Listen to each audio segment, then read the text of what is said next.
Now, you guys have seen tons of videos, reactions, and probably breakdowns of the beef, but I don't think you've seen it like this. Let me take you back to the morning of April 30th, 2024. I was just waking up to start my day, and at this point, we were day 17 with no response, according to Akadidi. The Drake fans at this point were basking in the glory of tailor-made and push-ups. Not one time, not a couple times, it's been every time. I'm ready and waiting, and he got so ready and waiting, he realized Kendrick seen pussy, he dropped first. But we knew Dot was coming back with some heat. It was just a matter of time, and that time came on April 30th.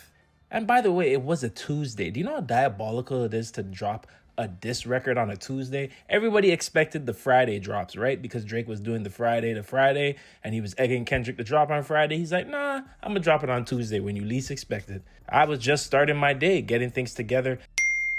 And then it happened. I got the notification. The world froze, everything stopped. And at first, to be honest with you, I didn't even really know what was going on. And when I saw 6 minutes, I knew we were about to see Kung Fu Kenny, Cornrow Kenny, or I should now say Kenny Kruger, unleashed. Oh, so y'all ain't gonna let nobody disrespect the West Coast, huh? Oh, y'all ain't gonna let nobody mock and imitate our legends, huh? Nigga, I'm reaping what I sow, okay. Got a picture and a Texan all in my house. Like I'm okay. Hell. Let the man cook. He started by saying, the famous actor we once knew is looking paranoid and now spiraling. Off rip, I already know he was about to cook. Because right away I'm like, all right, that's perfect. We've been saying you've been cosplaying a rapper for years, right? So it's time to actually call you what you actually are, an actor playing a rapper, which is probably the greatest role of all time. So you got to give it to him. But yeah, right away I was like, oh, he's about to cook. He's about to cook. Why calculate you? Not as calculated. I can even predict your angle. I know everything that you're going to do. So off rip, we're like, oh, Kendrick is like 10 steps ahead. Who is this guy? How is he able to do this? But as we eventually find out, he had everything planned to a T, and Drake was not ready. Drake was not ready. Tommy Hilfiger stood out, but FUBU never had been your collection. Off rip, you understood what he was trying to say about one person being from the culture, one person being a cosplayer from outside the culture, right? Saying you got the Tommy Hilfiger, but you never had for us, by us. That's where I was like, yeah, you could already tell what angle he was coming for when the song started. We're only about 15 seconds in, right? But he's coming for his character. He's coming for everything that Drake claims he stands for and proving it to be false, which, how do you do that sonically? I don't know, but he figured it out here. Have you ever played? Have you ever? Okay, nigga, let's play. How do you ask, have you played Have I Ever on a rap song? Automatically, if anybody's asking me, have I played Have I Ever on a rap song, I'm not rapping with them. Like, I'm done.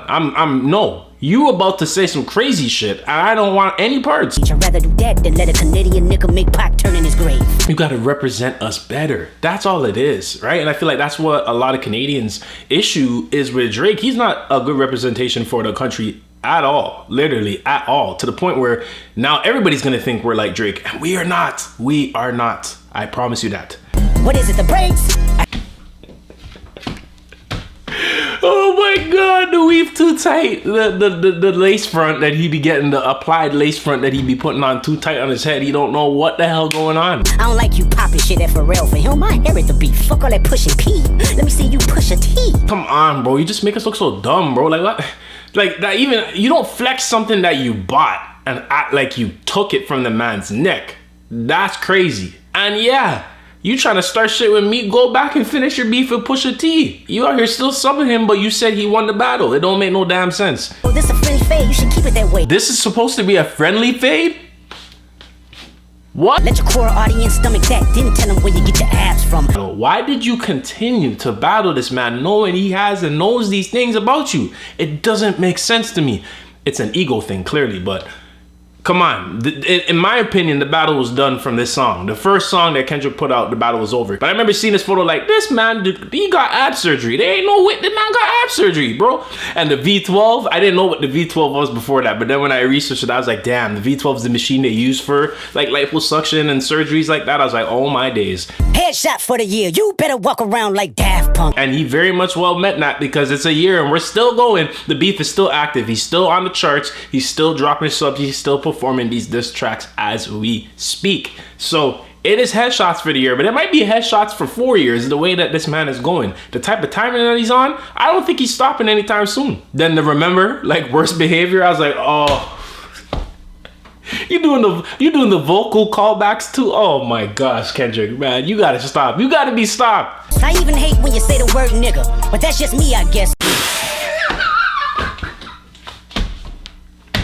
How do you disrespect somebody and clown them so much? The man said he hates when you even say the N-word, bro. That's crazy. There is levels to hatred, but we didn't know how deep these levels could go until we heard Euphoria. Could you imagine someone saying that to you? Like, what do you even say? You got your black card revoked in a rap battle, and not even like later on in the beef. It was like the first song of the battle. Knowing they call you the boy, but where's the man? Cause I ain't seen him yet. Honestly, Drake, you walked into that one by calling yourself the boy. There's just nothing else to say. Matter of fact, I ain't even bleed him yet. Can I bleed him? What do you mean you didn't bleed him? Every time I hear this part of the song, I'm like, bro, what was the last 5 minutes of the song? You put out a 6-minute diss song that apparently was originally 20 minutes, right? And you said you didn't bleed him yet?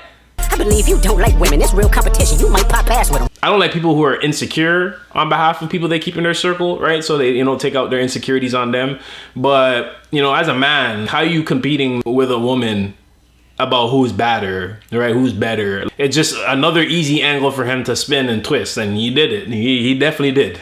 Let's speak on percentage. Show me your splits. I'll make sure I double back with you. All that's gonna happen is you're gonna look at his contract and see that he got a better deal than you. And you're gonna get even more mad, right? So what was the point? You don't wanna go contract for contract with this guy. This guy was willing and ready to show you. So, you know what I'm saying? Another angle that you tried didn't work. Why would I call around trying to get dirt on niggas? Y'all thinking my life is rap? I love that. Showing that you're above getting dirt on people. Because he already did this with Meek Mill. He already did this with Pusha T. We know he did it with Kendrick, right?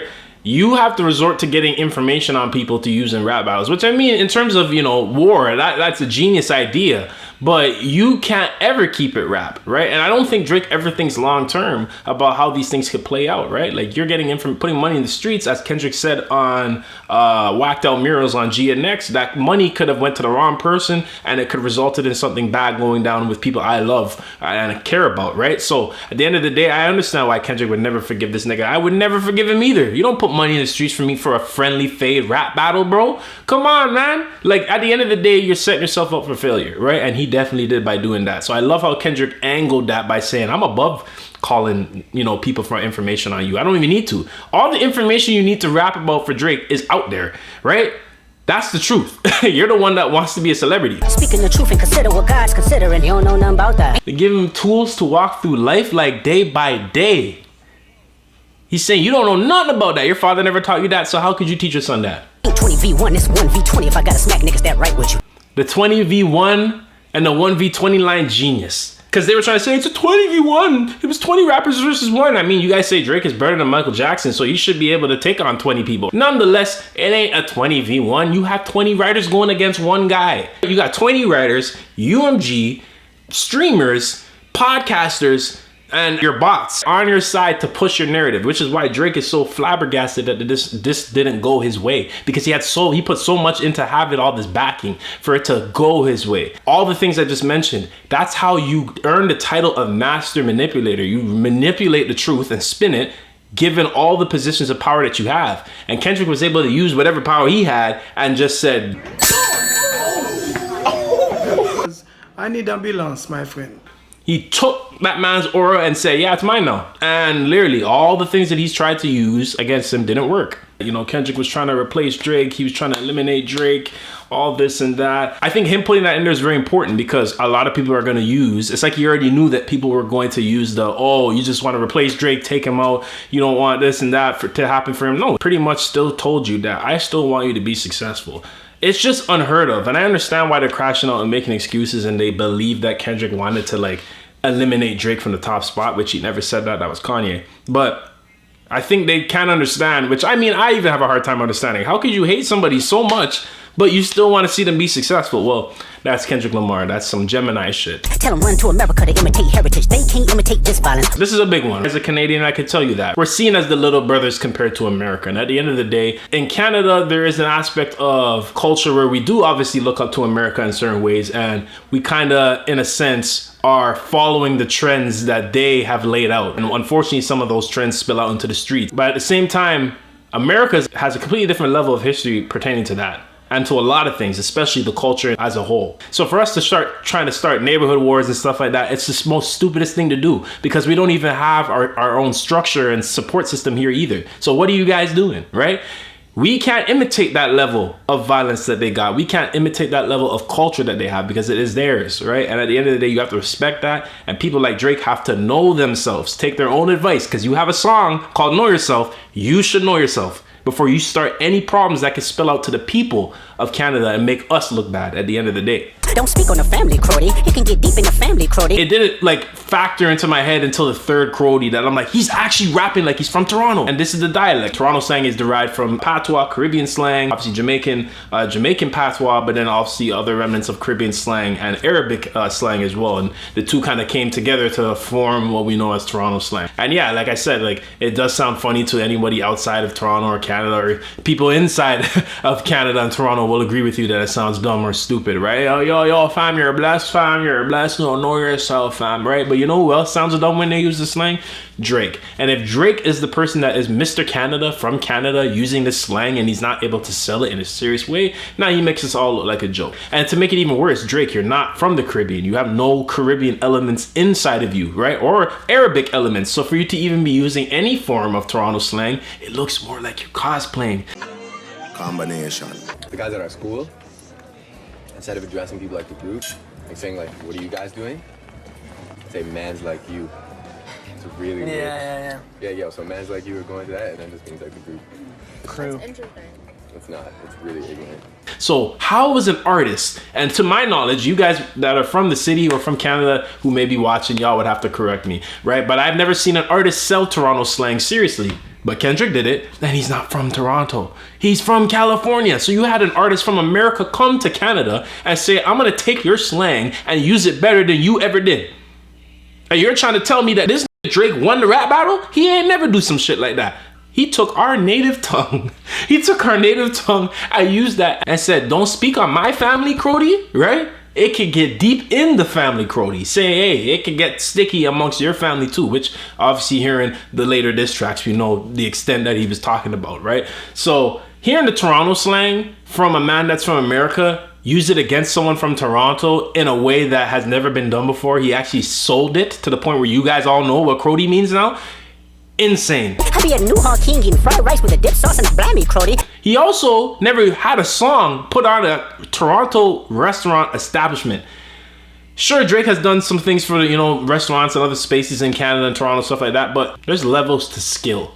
How do you diss somebody? And then a restaurant, right? Because he named the restaurant New Hall King. How do you diss someone? And then the restaurant that is in the person's city that you dissed makes a special, a Chinese food special named after the rapper that dissed you. New Ho King, after Kendrick's diss track of Drake, is a fever dream. There were people dancing outside, and Blog TO was even there. New Ho King on Spadina was mentioned in the song Euphoria. And now the owner says they have since been showered with 5-star reviews. Your family, Crody. I be at New Hall King. New Hall King. There you go. That's right. I'm trying to learn how to sing the song now. Y'all want to tell me that Drake somehow still won this rap beef a year later? Touch grass. Because you've never seen this before. I couldn't even fathom hearing the Toronto slang from Kendrick. This is my favorite rapper, mind you, Kendrick Lamar, saying Toronto slang. I never thought I would see the day. So when I first heard that, I was kind of in awe. I couldn't even really believe it. I was like, there's no way that he really did this. And then to end the song like that, there's just so many levels to things he said in the song. How do you even respond? There's just so many levels to Euphoria. Outside of the show being a show that Drake produced for HBO, Euphoria being the show about underage sex and drugs and high school foolishness. Why are you producing a show like that? And we obviously know what he is being accused of on Not Like Us, and you know what Kendrick said on Meet the Grams. The levels to the battle that Kendrick was putting out, to this day, you could probably still have discussions about them and break them down. There's probably things we still missed, right? And Euphoria is my favorite diss of the entire battle because there's just so many layers, entendres, breakdowns of Drake's character. Calling out all these things, I know for a fact it got under Drake's skin to the point where he will never forget this rap beef. He hasn't forgotten Pusha T's one song. You think he's gonna forget this? No. So at the end of the day, hearing Euphoria, it was a life-changing experience. I always thought Kendrick was the best out of the big three, but that really just kind of set him light years ahead because we had heard 7 Minute Drill, which was a stinker at the time, and I love J. Cole, but I was a stinker, right? And then Drake put out Taylor Made a Push-Ups. I said, these are the guys that you compared him to? And thus, we now understand why Kendrick took it as an offense on First Person Shooter to say, we're the big three. It's not to discredit their skill level because they're all good at doing what they do. But Kendrick just proved throughout this entire beef that I am way above you niggas, which is why he said I had to aim down that low to take you out, Drake. And here we are, right? A year later, a year removed from one of the greatest diss tracks of all time being released. And to tell you the truth, as a Canadian, I still don't know how to feel because it's just seeing those things happen from our perspective, right? And it obviously got even more crazier throughout the beef, but the Euphoria reaction in Canada, unheard of. I heard Euphoria being played in a club in Toronto. Like, do you understand? And it wasn't just like months after. This was like the weekend of, or the week of, right? Like a day after I think the song came out, they were playing it in the club. So don't let these Toronto pages or any other, propaganda page tell you different. There is Kendrick fans and support in this country. If you take it there, I'm taking it further. That's something you don't want to do. And then the man had the audacity to say at the end, if you take it there, I'm taking it further. We still have more to go. And obviously we knew what ended up happening. Yeah, he had a lot more to go and claims he still has more to go. So Kendrick Lamar, from a Canadian fan, I'll tell you this, man, you really embodied hip hop the best way you could. You made one of the funniest, most hilarious, most insane diss tracks of all time. And what makes it so goated is the fact that you didn't hide behind no propaganda. You didn't hide behind no bots, no streamers. You just dropped the link and disappeared. You let the song do what it do. And now you're performing it at the Grand National Tour, which I will be going to, by the way. Both Toronto shows, you'll be seeing me there. So I will be rapping Euphoria word for word. And like I said, you can say what you want about Canada and Kendrick and Drake and all this and that. Just wait till June 12th and the 13th at the Rogers Centre on the Grand National Tour, and you'll see how Canadians feel about Kendrick, especially hearing Euphoria and eventually Not Like Us. Y'all will see firsthand, and I'll be there, so I'll make sure to capture that just in case anybody wants to spin that didn't happen.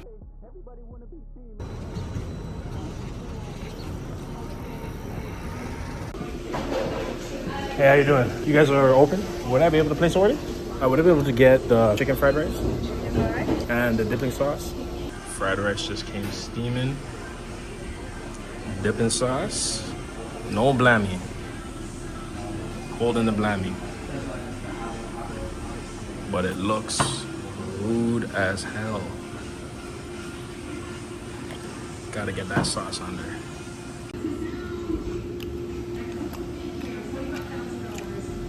Kenny knew what he was talking about. I don't know if it's because Drake got robbed here or because Kenny ate here after he got robbed. Why it tastes so good? But it's blessed. Kendrick, you're diabolical. He really came to this spot to eat some fried rice just because a man got robbed here. Well, I guess I did the same thing. Am I no better?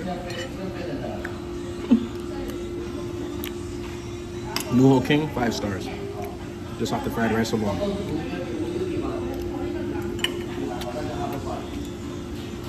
I'll put this phone away. I'm gonna finish this rice.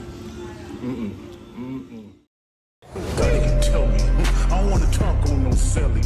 You know I got language barriers. There's no accent you can sell me. You're cold and ivory, you know I'm a selfish. The crown is heavy. I pray they ain't my real friends. If not,